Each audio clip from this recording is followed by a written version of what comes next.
Dear friends and my dear viewers, and in this today's video, I am going to talk about the economical term. And in this today's video, I am going to tell how the banking system works.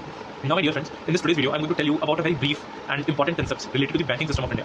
What are banks and how the banks work, and a brief discussion on what are the basis of banks division and what are the different types of banks. So, my dear friends, in British India, there was the very first Bank of India, which was known as the Imperial Bank of India.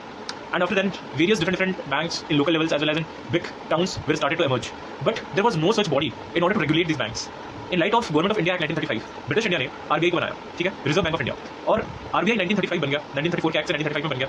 अब इसके बाद क्या होता है कि RBI के पास powers थी regulate करने की, बट क्योंकि वो एक ब्रिटिश पीरियड था तो इसके पास कंप्लीट पावर नहीं थी, जो कि प्रॉब्लम बनने वाला है इंडिपेंडेंट इंडिया पे. And we have very deep inter concepts related to banking system, और वो होने वाला है पॉलिटिकल साइंस से. तो ध्यान से समझना पड़ेगा इसे.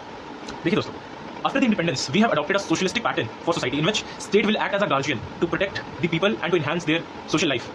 And for this, various type of planning and various type of developmental activities was to be done. And to do all those types of activities, government needed source or kind of say we can say money.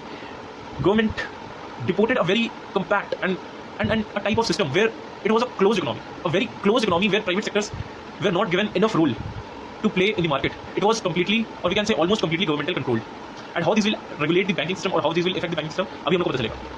RBI जैसे India आजाद होता है ना, सबसे पहला काम जो सरकार करती है वो करती है आरबीआई को नेशनलाइज करना. फिर सरकार बैंकिंग रेगुलेशन एक्ट लाती है, और इस एक्ट के अनुसार आरबीआई को सारी पावर्स दी जाती है कि जितने भी बैंक्स हैं उन सब पे कंट्रोल कर सके, नजर रख सके, उनको एडवाइस दे सके, सजेस्ट कर सके और चेक्स रख सके. लेकिन ये सारे के सारे प्रोविजंस कोऑपरेटिव बैंक्स पे थोड़े हल्के पड़ जाते थे, फीके पड़ जाते थे. कोऑपरेटिव बैंक्स में जो पब्लिक बैंक्स होते थे, जो पब्लिक बैंक्स, जो सरकार की बैंक्स होती थी, जो बैंक्स पब्लिक बैंक्स होती थी ना, पब्लिक अंडरटेकिंग्स, वो बैंक्स. कोऑपरेटिव बैंक नहीं, कोऑपरेटिव अलग बैंक होता है, वो हम लोग बात करेंगे, जो हम लोग बैंक्स का टाइप करेंगे. तो जो बैंक सरकार की होती थी उसमें आरबीआई के रेगुलेशन थोड़े फीके पड़ जाते थे. और जो बैंक्स, अभी मैं ये बताऊंगा, जो आप सुनते हो ना आज के टाइम पे, IDBI bank, HDFC bank, ICICI bank, ये सारे बैंक्स एक्चुअली में डिपॉजिट्स और डिमांड डिपॉजिट्स के लिए नहीं थे. ये अलग बैंक्स थे. ये मेनली इंडस्ट्रियल डेवलपमेंट बैंक्स के जैसे काम करते थे, जो फर्म्स होते थे उनको प्रोवाइड करते थे लोन्स. लेकिन बाद में मैं आपको कहानी बताऊंगा आगे आने वाली वीडियोस में कि ये कैसे ट्रांसफॉर्म हो गया. अगर आप आज भी इनका फुल फॉर्म देखोगे ना, HDFC, housing development finance corporation, ऐसे आपको फुल फॉर्म देखने को मिलेंगे जो किसी पर्टिकुलर पर्पस के लिए बनते थे. अभी मैं आपको पूरी कहानी बताऊंगा, लेकिन मैंने क्या बोला, धीरे धीरे आराम से समझेंगे.